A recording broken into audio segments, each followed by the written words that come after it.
bendizer ao Senhor pelo seu grande amor, entregar a nossa vida a Ele, amá-lo e servi-lo.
Deus, agora na nossa vida.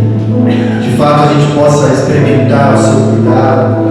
Vai chegando no final do ano, nós ficamos cansados de tanta luta, tanta dificuldade, pressões, mas também temos experimentado a graça de Deus. Faça nesse momento a sua entrega, a sua oração ao Senhor, confiando nele, no seu amor. Pai, agora nós queremos entregar a Ti, como diz a Tua palavra, tudo aquilo que traz preocupação, ansiedade ao nosso coração. O Senhor nos convida para viver uma fé que espera em Ti, ó Pai, que descansa no Teu amor, no Teu cuidado. E nós temos experimentado isso, Pai, mas nós somos tão pequenos, nossa fé é tão frágil. Então, mais uma vez, pedimos a Deus que o Senhor venha de encontro à necessidade do Teu povo, da Tua igreja. Ó Deus, que nós possamos descansar no Teu amor, Pai. Possamos ser visitados por Ti, lembrados como o Senhor é bom, como o Senhor é grande, como o Senhor cuida de nós. Entregamos a vida daquele familiar nosso que está doente, que tem trazido preocupação, ó Pai. Entregamos a Ti, ó Deus, o nosso futuro, os nossos medos. Entregamos a Ti a vida da nossa família, que nós queremos tanto bem, ó Pai. Ó Deus, sabemos que o Senhor não falha, jamais falhou e não falhará. Aceita, Senhor, a nossa vida na Tua presença e ajuda-nos a viver de fé em fé, em nome de Jesus. Amém. A igreja pode se assentar.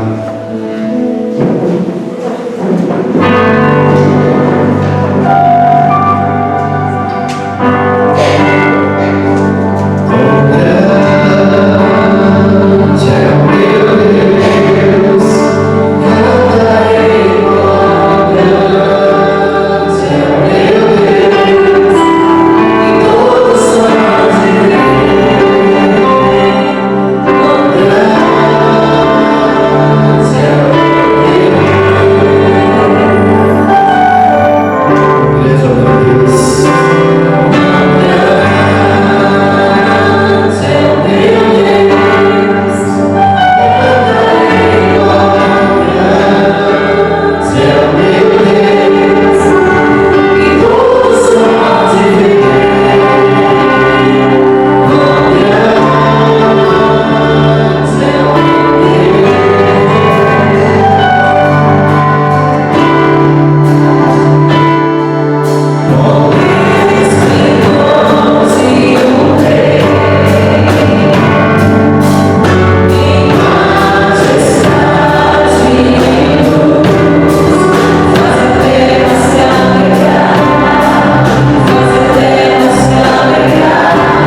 quero convidar você para ler o Salmo de número 126,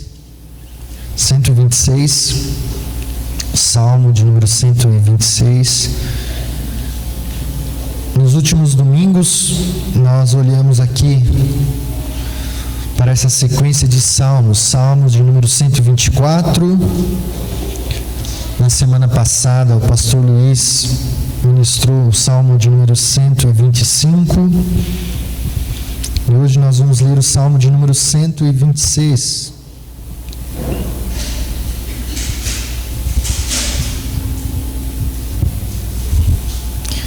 Diz assim o Salmo: quando o Senhor trouxe os cativos de volta a Sião, foi como um sonho. Então a nossa boca se encheu de riso, a nossa língua de cantos de alegria. Até nas outras nações se dizia: o Senhor fez coisas grandiosas por este povo. Sim, coisas grandiosas fez o Senhor por nós, e por isso estamos alegres. Senhor, restaura-nos assim como enches o leito dos ribeiros do deserto. Aqueles que semeiam com lágrimas, com cantos de alegria colherão. Aquele que sai chorando enquanto lança a semente, voltará com cantos de alegria, trazendo os seus feixes. Amém.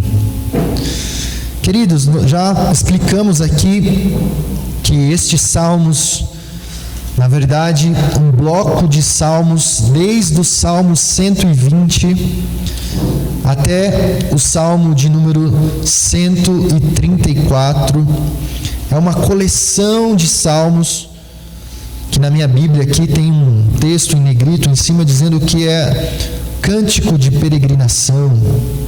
Em outras Bíblias, cântico das subidas, cântico dos degraus. Nós já falamos aqui que este bloco de salmos, do 120 ao 134, tinha um uso para o povo de Deus no passado. Muitos deles nós não sabemos o contexto específico ao qual eles foram, porque eles foram escritos, mas nós temos um contexto ao qual o povo usava esses salmos. E esse povo normalmente cantava estes salmos à medida que, então, que eles peregrinavam, à medida que eles subiam até a cidade de Jerusalém, naquelas caravanas, naquelas festas do povo no passado. Principalmente a festa da Páscoa, a festa dos tabernáculos, né? Ou a festa do Pentecoste. Então a gente sabe que, assim como um bom muçulmano, né, pelo menos uma vez na vida tenta ir a Meca, o povo de Deus no passado, pelo menos uma vez na vida, ele queria participar de uma festa dessa, principalmente a festa da Páscoa. Então cada um saía da sua região, cada um saía da sua cidade, e em caravanas eles subiam e peregrinavam até a cidade de Jerusalém. E à medida que eles iam se aproximando, eles iam cantando estes salmos, recitando estes salmos e relembrando a história de Deus com o seu povo. E aqui está mais um salmo, o salmo de número 125, e ele, então, a gente poderia dividir esse salmo nos 3 primeiros versos, em 2 blocos aqui, salmo de número 126, melhor dizendo, né? Os 3 primeiros versos formam a primeira parte do salmo e os outros 3 versos a segunda parte do salmo. E esse salmo fala de algo que acontece comigo e com você. Fala da jornada espiritual que hoje nós estamos. Então nós que hoje somos o Israel de Deus, nós que hoje somos o povo de Deus, nós que hoje somos essa nação separada para Deus, aqueles que estão em Cristo agora, diz a palavra de Deus, estes é que são o verdadeiro Israel de Deus, porque Jesus foi o único israelita fiel, obediente. Jesus é aquele que representa verdadeiramente a nação de Israel. Porque quando você lê a história da Bíblia, o que você descobre? Que o povo de Deus, como povo, sempre se desviou, sempre saiu da vontade de Deus, buscou outros deuses, colocou o seu coração em outros lugares, que não somente no Deus único e verdadeiro. Mas o único israelita fiel foi Jesus. Então agora esta é a verdadeira aplicação desta verdade. Aqueles que estão em Cristo, aqueles que creem em Jesus, se tornam herdeiros, se tornam partes dessa grande bênção que é fazer parte do povo de Deus. Hoje a igreja é o povo de Deus. E agora nós também caminhamos em peregrinação, nós também estamos vivendo essa dinâmica, de escalada, como nós falamos no Salmo 124. Nós também estamos indo na direção do chamado de Deus, da vontade de Deus. Nós temos uma vocação como povo, nós temos um chamado para a gente obedecer aqui, viver a Jesus, refletir a Jesus, transmitir a mensagem de Jesus, ser sal e ser luz. Mas nós estamos caminhando na direção da Jerusalém celestial, nós estamos na expectativa de que na segunda vinda Jesus estabeleça o seu reino, aquela cidade santa que Ele está preparando vai descer dos céus e nós vamos nos encontrar com esta nova realidade. Nós estamos peregrinando também, nós estamos caminhando, e enquanto nós caminhamos, nós lutamos. Enquanto nós caminhamos, nós experimentamos muitos sentimentos que nos trazem alegria e sentimentos que nos trazem profunda tristezas. Então, quando nós olhamos aqui para o Salmo, a gente vê que há um contraste. Ele fala de alegria, ele fala de júbilo e depois ele fala de lágrimas. E na esperança de que a nossa alegria supere as nossas lágrimas. Então, isso é algo bastante comum a mim e a você. Não tem aqui ninguém que não vai experimentar isso enquanto caminha, enquanto serve a Deus. Todos nós iremos nos alegrar, nos regozijar, iremos dar testemunho da graça, da bondade de Deus. Temos sim na nossa vida muitos fatos em que nós nos regozijamos, nos alegramos e dizemos o quanto Deus é bom. Mas do mesmo modo, nós também passaremos por vales de lágrimas, nós também iremos chorar, nós também seremos marcados pelas durezas da vida. Não há como escapar disso. O fato de sermos cristãos, o fato de agora fazermos parte desse projeto de Deus, que é viver na sua presença, que é proclamar a sua grandeza, que é ser o seu povo santo e separado, que é ter um propósito, não significa que nós não iremos chorar. E às vezes nós choramos, queridos, por causa das nossas escolhas erradas, como muitas vezes foi assim no passado, e a gente vai ver aqui. O povo de Deus muitas vezes lamentou e chorou por causa dos seus próprios pecados, ou seja, por causa das suas más escolhas. O povo de Deus foi levado a situações dramáticas, quando Deus então pune o seu povo, e o povo sofre a consequência dos seus erros, e muitas vezes o povo chora por isso. Mas outras vezes não. Outras vezes o povo de Deus chora pelas circunstâncias da vida, pelas coisas que podem sim acometer a qualquer um. São circunstâncias que ninguém está isento ou ileso. Então, às vezes nós experimentamos isso também. Às vezes choramos por causa das consequências dos nossos erros, das nossas más escolhas, mas às vezes nós também choramos simplesmente por causa da dureza da vida. Então, essa semana eu experimentei um misto de sentimentos, né? Então, faleceu a Laodiceia, que a gente estava lá acompanhando, e não tem como você não ficar triste, não chorar, quando você vê uma filha de 15 anos de idade tendo que cuidar da sua mãe e depois ver a sua mãe morrer e ver a sua mãe partir. E aí você abraça essa menina e aí você só pode chorar com ela, não tem como. Alguém que perde a sua mãe aos 15 anos de idade, alguém que vê a dureza da vida, uma enfermidade que leva a sua mãe a falecer, é algo que realmente a gente chora. E a palavra de Deus chama a gente para chorar com os que choram e se alegrar com os que se alegram. Todos nós vamos experimentar isso. Então você pode de repente estar ali no luto com pessoas que estão chorando, e passam alguns dias, você está reunindo com a comunidade, como nós fizemos no sábado, e a gente está se alegrando, porque sim, tem coisas boas na vida. Então é esses mistos de sentimentos, né, que a gente experimenta. Mas qual que é o ponto aqui? O ponto, queridos, é que às vezes nós choramos e vamos nos amargurando. Às vezes nós choramos e vamos perdendo a esperança. E este é o ponto dramático. Porque chorar, sim, todos nós temos que chorar, e há momentos da nossa vida que nós vamos chorar, e nós vemos o Evangelho e vemos que Jesus chorou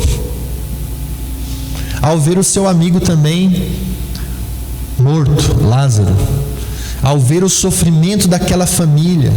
Diz o texto do Evangelho que Jesus se angustiou, aquela coisa que vem aqui dentro, ó. Jesus se angustia por dentro e chora com as pessoas que estão chorando. Então sim, nós vamos chorar, mas a questão é quando, por causa das lutas, das durezas da vida, a gente começa a chorar, a se amargurar, a endurecer o nosso coração, a cair numa revolta e perder qualquer perspectiva de um futuro bom. E este é o grande desafio. Como passar pelas durezas da vida, como enfrentar as situações da vida que certamente virão, mas não deixar que isso nos torne pessoas amarguradas, prostradas, sem qualquer esperança de um futuro bom, sem qualquer confiança de que, como nós cantamos aqui, Deus é um Deus de amor e está do nosso lado. Esse é o desafio. E à medida que a gente ouve as histórias, à medida que a gente caminha com as pessoas, a gente vê que infelizmente isso pode acontecer. Mesmo pessoas que tiveram contato com a palavra de Deus, mesmo pessoas que conhecem a Jesus, de repente, por causa das durezas da vida, as suas lágrimas são tantas, as suas tristezas são tantas, as suas frustrações são tantas, que a gente começa a ver que essa pessoa, ela perde a esperança, ela vai se amargurando e ela vai se afundando nas suas dores e nas suas lágrimas. E Deus, Ele não quer isso para nós. Sim, Deus compreende o nosso choro. Sim, nós vamos chorar. Sim, nós teremos que chorar como os que choram. Mas Deus não quer que a nossa esperança seja completamente roubada e que nos tornemos pessoas amarguradas. Não. Nós precisamos recuperar uma visão correta de um futuro que Deus tem preparado para nós. Então, queridos, os 3 primeiros versos aí fala: quando o Senhor trouxe os cativos de volta a Sião, foi como um sonho. Então a nossa boca se encheu de riso, a nossa língua de cantos de alegria. Até nas outras nações se diziam: o Senhor fez coisas grandiosas por este povo.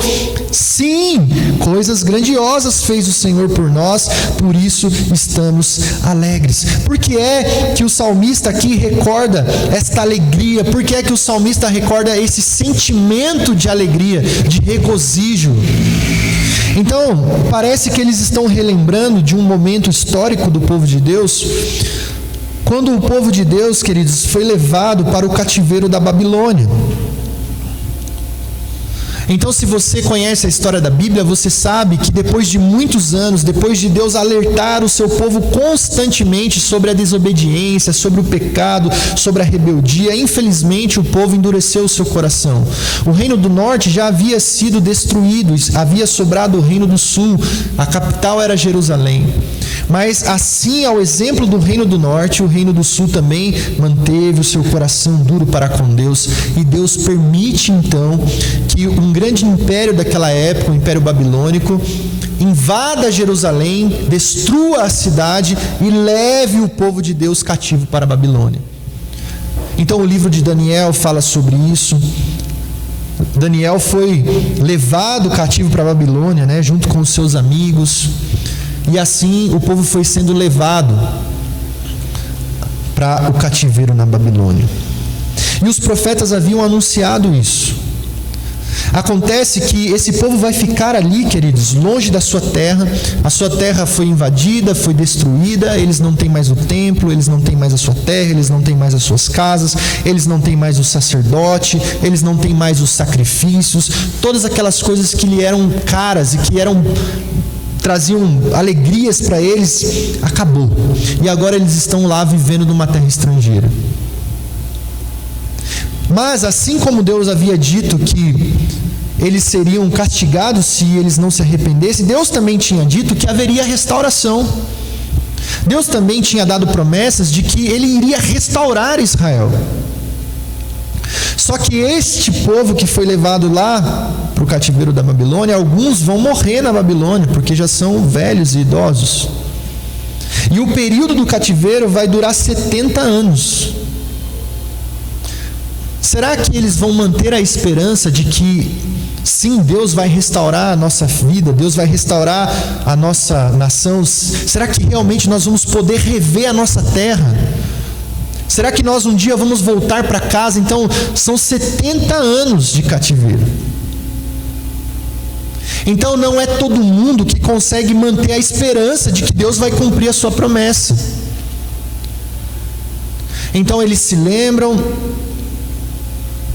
da sua terra, se lembram da vida que eles tinham, e muitos ficam apegados à promessa de Deus. Não, Deus disse que Ele iria restaurar Israel, mas muitos vão se entregando, muitos vão perdendo a fé, muitos vão perdendo a esperança, e muitos acabam morrendo na Babilônia, frustrados, amargurados para com a vida.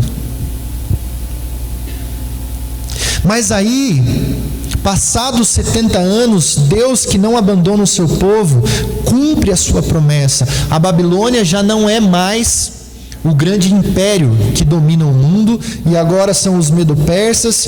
E aí um outro rei, o rei Ciro, ele decide permitir que a nação de Israel volte para sua terra. Então Deus agindo na história, Deus agindo nos governantes, de algum modo toca no coração deste homem poderoso, ele muda a sua política e ele permite que os seus escravos ou aqueles que lhe prestam serviços não precisem mais viver na Babilônia, mas possam voltar para a sua terra de origem e recomeçar a vida. Então, de repente, quando se menos esperava, a promessa de Deus aconteceu. Chegou a notícia: olha, estamos livres, podemos voltar para casa. Podemos voltar para a nossa terra. Podemos voltar para a cidade de Jerusalém, a cidade que nós tanto amamos. Podemos reconstruir a nossa vida. Então esses primeiros versículos aqui falam dessa realidade. A notícia é tão boa, a notícia é tão espantosa, que é quase difícil de acreditar. É verdade, nós estamos livres, é verdade, a gente pode voltar para casa. E o rei não permitiu somente o povo voltar para casa, como na sua política ele promoveu um incentivo para o povo voltar para sua casa. Ele proveu dinheiro, ele proveu madeira, ele proveu escolta, tudo para que o povo de Deus pudesse voltar para sua terra. Deus está restaurando a nação de Israel. Deus está cumprindo a sua promessa. Ele não abandonou o seu povo ali naquele cativeiro, mas agora ele permite que o povo recomece a sua vida. Então o salmista lembra desse momento, ele fala: gente, quando a gente soube disso, que nós podíamos voltar para casa, a gente se encheu de alegria. Não era possível conter a alegria do nosso coração, porque de fato Deus agiu, de fato Deus tocou na nossa história, de fato Deus está restaurando a nossa nação. Então veja quais são os sentimentos aí no coração do salmista. A nossa boca encheu-se de riso, a nossa língua encheu-se de cantos de alegria. A nossa felicidade era tanta que causou impacto na nossa vizinhança. Os outros povos que também eram escravos e que estavam lá na Babilônia ficaram sabendo do que aconteceu conosco, de como o rei estava sendo bondoso para conosco, e até eles diziam: olha, veja o que Deus tem feito por este povo. E eles estão dizendo: sim, coisas grandiosas o Senhor fez por nós, por isso nós estamos alegres.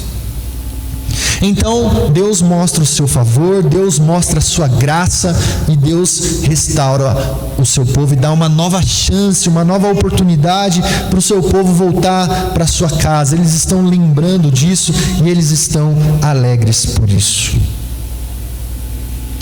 Então nós temos muitas coisas para nos alegrar, sim ou não? Nós temos muitas coisas para testemunhar a respeito da grandeza de Deus, do amor de Deus, do cuidado de Deus. Queridos, quando nós olhamos para o Novo Testamento, nós vemos que o cativeiro do qual nós fomos tirados, não é nenhum cativeiro como o povo de Deus. O povo de Deus foi cativo no Egito, Deus libertou. O povo de Deus foi cativo na Babilônia, Deus libertou.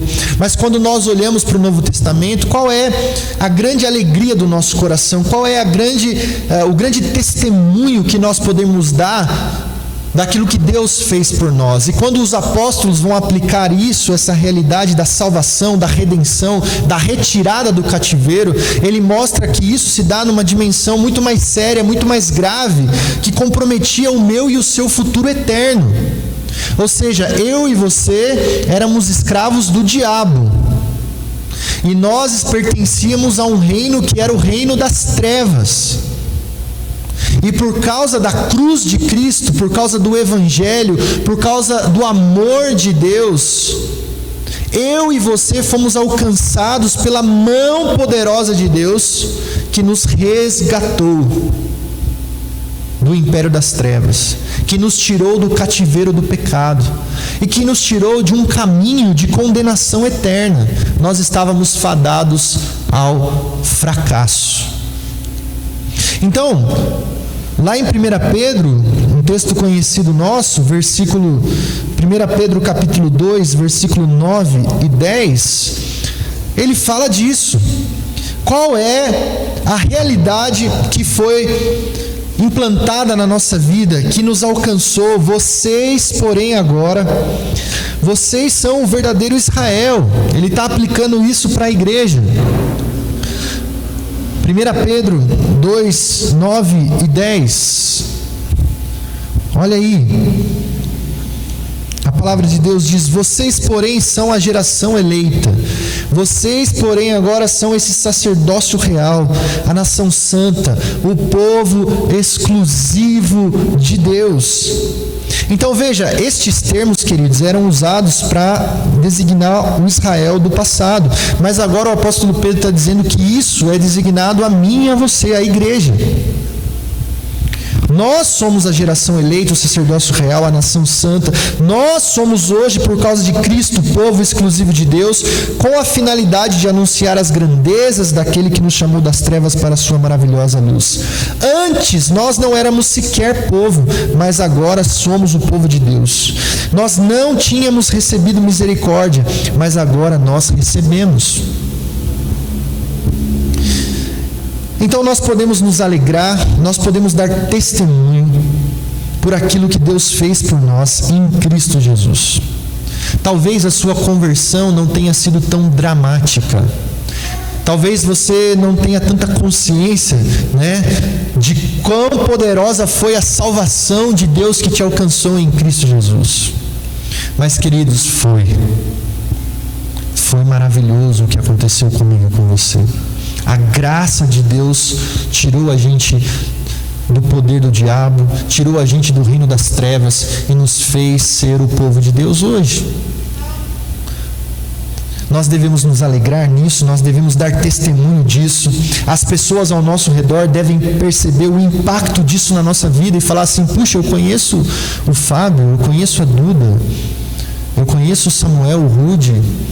Rapaz, e o que Deus fez na vida desse povo aí é louco. Porque eu sabia a vida que eles levavam, eu sabia quem eles eram, e agora eles são outras pessoas. Por causa da graça de Deus, do amor de Deus, do cuidado de Deus, do poder de Deus, eles fazem outras escolhas agora, eles vivem de outro modo. Então, quando nós lembramos essas coisas, nós podemos nos alegrar.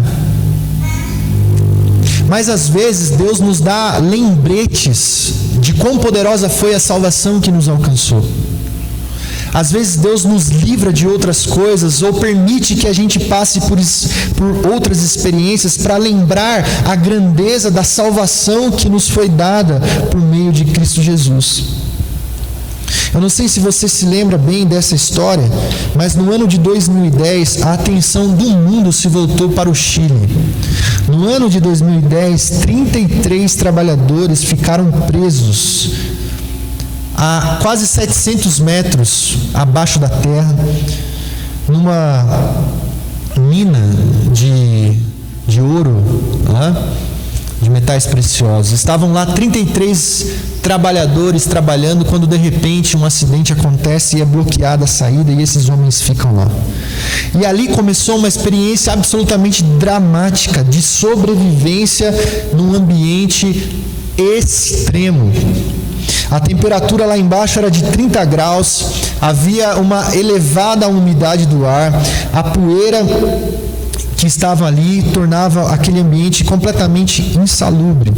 E queridos, nos primeiros 18 dias, aqueles homens perderam média de 10 quilos cada um. Eles tiveram que se mantiver ali, tiveram que ficar ali e se mantiveram ali com pouca comida e com pouca água. A água era tirada do maquinário que funcionava lá embaixo, e ali gerava um pouquinho de água para refrigerar os motores, e eles iam coletando aquela água, e daquela água que eles tomavam. E eles tinham à disposição deles, no intervalo de 48 horas, meio copo de leite, meio biscoito e 2 colheres de peixe para cada um. Agora imagine você naquele grupo, vivendo essa tensão, sem saber o que vai acontecer, sem saber se há saída, sem saber se vão conseguir tirar você dali. E no meio daqueles homens havia um homem chamado Henriques, e ele era um cristão evangélico.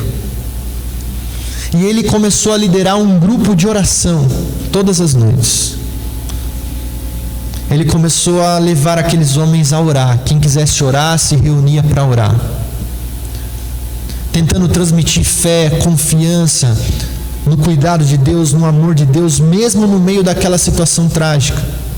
E de repente eles conseguiam se comunicar via rádio com o pessoal que estava na superfície. E esse Henriques, ele disse: a gente precisa de um pastor para acompanhar o pessoal aí em cima, porque as famílias daqueles mineiros começaram a se reunir ali para ver o plano de ação, para ver o que ia acontecer, e o pessoal ficou acampado ali durante todos os dias de operação. E o Henriques lá embaixo da terra, literalmente na caverna, no fundo do poço, ele tem essa ideia, ele fala: olha, vê se consegue um pastor para acompanhar o pessoal aí em cima. Nós estamos orando aqui embaixo. Saíram à procura de um pastor e conseguiram um pastor batista, um pastor chamado Leiva. E esse pastor então foi para lá e foi Somente ele e mais um outro pastor que teve autorização do governo para permanecer ali junto das famílias e trabalhar junto com todo o restante da equipe. Então, esse pastor começou a falar do amor de Deus, do cuidado de Deus para aqueles familiares. Lá, a 700 metros abaixo da terra, 2 daqueles homens entre os 33 se converteram a Jesus pelo testemunho de Henriques. E muitas pessoas ali foram evangelizadas. Quando o primeiro mineiro, queridos, foi resgatado daquele túnel, começou-se um buzinaço na cidade de Santiago do Chile. Calcula-se que o número de pessoas que acompanhou o resgate daqueles mineiros foi o número de pessoas que acompanham a Copa do Mundo. Milhões e milhões de pessoas. E aí, quando sai o primeiro mineiro ali daquele buraco, há um buzinaço na cidade do Chile.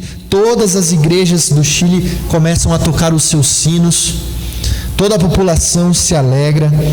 E os 1.500 jornalistas ali reunidos saem para dar a notícia de que aqueles homens foram resgatados.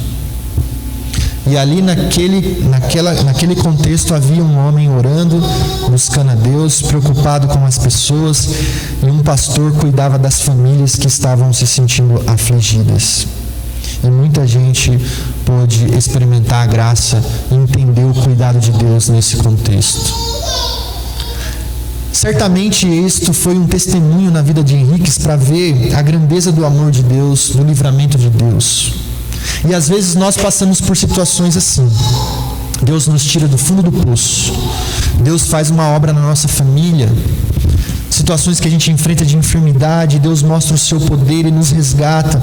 Então nós nos alegramos e nós damos testemunho do que Deus tem feito na nossa vida. Mas embora seja assim, queridos, embora nós tenhamos muito para nos alegrar, embora de fato nós podemos reconhecer o amor de Deus, a salvação de Deus e ter experiências com Deus na nossa vida, a caminhada de fé continua. A jornada é longa. E nós temos que continuar caminhando com persistência. Nós temos que continuar caminhando com fé, porque a jornada ainda não acabou.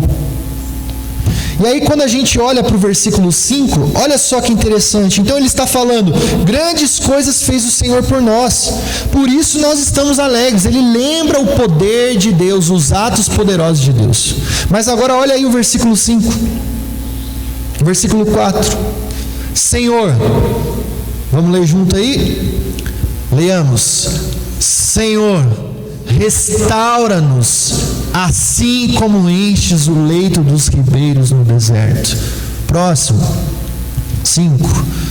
Aqueles que semeiam com lágrimas, com cantos de alegria colherão. 6. Aquele que sai chorando enquanto lança a semente, voltará com cantos de alegria, trazendo seus feixes. De repente, o texto muda de alegria, de regozijo, para um sentimento de lágrimas. Restaura-nos, Senhor. E o verso 5 diz, olha, aqueles que semeiam com lágrimas. Verso 6, aqueles que saem chorando. Do que ele está falando? Então, se a gente usar essa ideia dentro daquilo que a gente estava falando, o povo é restaurado, o povo volta para Jerusalém, o povo pode recomeçar a sua vida, eles estão alegres por isso, mas quando eles chegam lá, eles descobrem que a cidade está desolada, que tem um monte de coisa para ser feita. Não tem mais templo, não tem mais casa, não tem mais economia. E a dificuldade até para sobreviver, vai comer o quê? Que bom que o Senhor nos deu uma nova chance, mas quando a gente chega lá, a gente vê a dureza da vida ainda pela frente. Então não é assim, a gente vence uma batalha, a gente experimenta a grandeza de Deus, mas a vida continua e de repente vem outra luta. E de repente vem outra situação difícil. Então, a partir do versículo 4 aqui, a gente vê o que o salmista está dizendo. Ele está dizendo o seguinte: Senhor, assim como o Senhor deu uma nova chance para a gente, assim como nós já experimentamos o poder do Senhor, faz de novo. Restaura-nos mais uma vez. Não deixe a gente ficar pelo caminho. Então aqui começam alguns princípios, queridos, para a gente poder enfrentar os vales de lágrimas da vida. Como que eu passo pelas durezas da vida sem ficar amargurado, ressentido e sem perder as esperanças de vez? Como que a gente passa pelas durezas da vida sem perder a esperança de que Deus está do nosso lado, Ele tem um futuro bom para nós? Então aqui a gente vê o primeiro princípio, que é o seguinte: eu preciso me lembrar e trazer à memória aquilo que Deus já tem feito. Queridos, não se esqueça do que Deus já tem feito. Por quê? Porque quando nós estamos enfrentando as durezas da vida, a gente tem uma tendência de reduzir a nossa vida àquele momento. Nós achamos que a nossa vida se resume àquilo, às lágrimas. E a gente começa a pensar: a minha vida é só lágrimas, a minha vida é só choro, a minha vida é só tristeza, nada de bom acontece comigo. É assim ou não é? A gente reduz a nossa vida àquele momento. Então, por que o salmista relembra o poder de Deus, os feitos de Deus? Ele relembra o sentimento que ele teve, que era o sentimento de alegria, quando Deus libertou eles e deu uma nova chance para eles. Então eles relembram, eles trazem à memória as coisas boas. Quando você estiver enfrentando vale de lágrimas, situações difíceis, não resuma a sua vida a isso. Se lembre de todas as coisas boas que Deus já fez por você. Principalmente, se lembre da salvação em Cristo Jesus, do que Deus fez por você para livrar você do inferno, do diabo, de Satanás, da nova vida que Ele te deu em Cristo, do cativeiro que você estava e que você não está mais. Então não resuma a sua vida a apenas tristezas, porque não é assim. Quando a gente está sofrendo, queridos, a gente só olha para os sofrimentos e a gente acha que a nossa vida está uma droga, e a gente se esquece de todas as coisas boas que Deus já fez.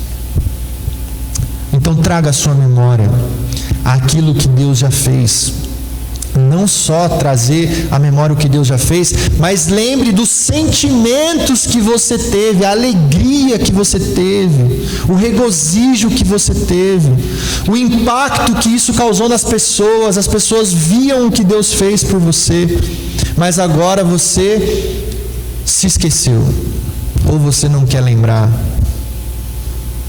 Então as pessoas que superam as tristezas da vida, elas não resumem a sua vida àquele momento de dor, porque ela sabe que Deus já mostrou a sua graça, o seu amor, então ela confia que Deus pode fazer novamente. Restaura-nos, Senhor.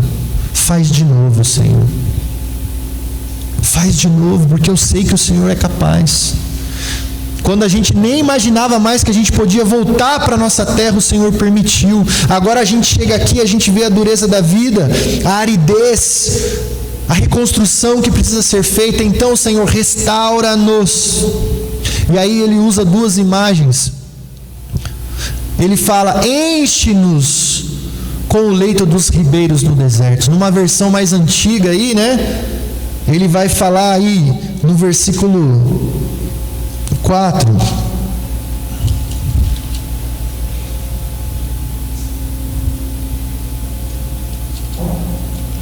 Como as torrentes do Negueb. Ele fala de uma região em Israel que é uma região bastante desértica, que você chega lá e só há areia, que não há água. Mas aí o que acontecia? Quando chovia lá nas colinas, a água descia daquela colina, uma enxurrada de água descia das colinas ao sul de Jerusalém, e elas iam formando um rio que que preenchia todo o deserto do Negueb, dos ribeiros do Negueb. O que ele está dizendo é: Senhor, o Senhor é poderoso para mandar uma chuva lá nas colinas, e essa chuva vai descer e vai irrigar toda a terra árida. O meu coração está árido, Senhor, mas eu sei que o Senhor é poderoso para inundar a minha vida, para refazer a minha vida, para restaurar a minha vida. Eu sei que o Senhor é poderoso. Faz isso, Senhor, mais uma vez. Então, você lembra o que Deus já fez, sabe que Deus é poderoso para fazer de novo. E a segunda coisa que você faz para continuar superando as lágrimas, os vales de lágrimas na vida, é você clama, você ora. A oração de fato é uma experiência do nosso cotidiano. Nós temos que orar, mas especialmente quando estamos em crise, queridos. É tempo de dobrar o joelho, de clamar a Deus. Se o meu povo, diz lá em 2 Crônicas 7,14, se humilhar, orar e me buscar, eu ouvirei as suas preces e restaurarei a minha nação. Há tempos que é tempos especialmente de oração, de clamor. Senhor, não me deixa ser vencido por esse vale de lágrimas. Eu sei que o Senhor é poderoso para restaurar a minha vida. Então restaura a minha vida, assim como as chuvas transformam um deserto em um lugar cheio de água, cheio de vida. Faz isso no meu coração, Senhor. Traga memória, clame ao Senhor. E terceira coisa, versículo 6: aquele que sai chorando enquanto lança a semente, o quê? Voltará com cânticos de alegria, trazendo os seus. Então ele está dizendo, para você não perder a esperança, queridos, não deixe de lançar a semente. Então, se você olha um lugar árido, desértico, aí você pensa, por que eu vou lançar a semente aqui? A semente vai morrer, a semente não vai frutificar. Mas aquele que mantém a esperança no seu coração, ele lança a semente, porque ele clama a Deus e confia que Deus é poderoso para mandar as águas. Então a gente ora, a gente clama, mas a gente continua agindo cheio de expectativa, de fé e de confiança em Deus. Está difícil? Está passando pelos vales de lágrimas? Não deixe de lançar a semente da fé, a semente do amor, a semente da bondade. Porque Deus é poderoso para mandar as águas e regar essa semente aí e fazer tudo frutificar. Então, quando as coisas não estão dando certo, a gente pensa em parar, em desistir. A gente perde a confiança, perde a alegria, perde a convicção.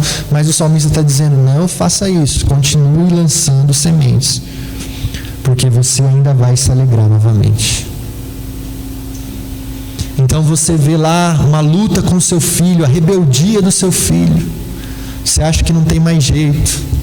Continua lançando a semente na vida dele, da palavra de Deus, do amor, do carinho. O seu casamento é difícil, seu marido tem um coração duro, sua esposa não tem sabedoria. Continua lançando a semente. Deus é poderoso para mandar uma torrente de água lá e fazer essa semente frutificar. É assim, na confiança, na fé, na expectativa de que Deus vai agir como Ele já agiu no passado.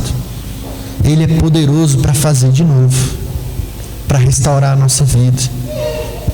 Então, queridos, nós sabemos que, por causa da promessa de Jesus, naquele dia, toda lágrima do nosso olho será o quê? Enxugada. Toda lágrima será enxugada. Nós nos encheremos de alegria, de regozijo quando Jesus voltar. Então nós não vamos morrer no vale de lágrimas. Nós vamos chorar, sim, por causa das dificuldades, mas a nossa lágrima também é uma semente de esperança. Nós vamos chorar aos pés da cruz. Nós vamos chorar ali com Jesus. E Ele nos consola. E Ele diz: calma, meu filho, eu estou com você. Toda a sua lágrima um dia será enxugada. Se você continuar assim, confiante, você vai ver que toda a sua dor, todo o seu pranto será transformado em festa. É assim que diz o Salmo: transforma o meu pranto em festa. Então é por isso que nós, os cristãos, temos uma esperança que não morre, queridos. Porque nós confiamos em Jesus. Porque aquele Jesus que chorou ali no Getsêmani, porque iria passar pelo drama da morte, de receber a ira de Deus sobre ele, ele sofreu, mas depois ele foi elevado aos mais altos lugares pelo Pai. E a vida dele foi exaltada, porque ele continuou confiando no amor e no cuidado do Pai. Nós jamais seremos envergonhados. Mantenha a sua fé, queridos. Mantenha a sua convicção no amor de Deus. Ele é bom, Ele é fiel, Ele é poderoso. Amém? Vamos ficar em pé, nós vamos cantar mais uma vez, Deus de amor.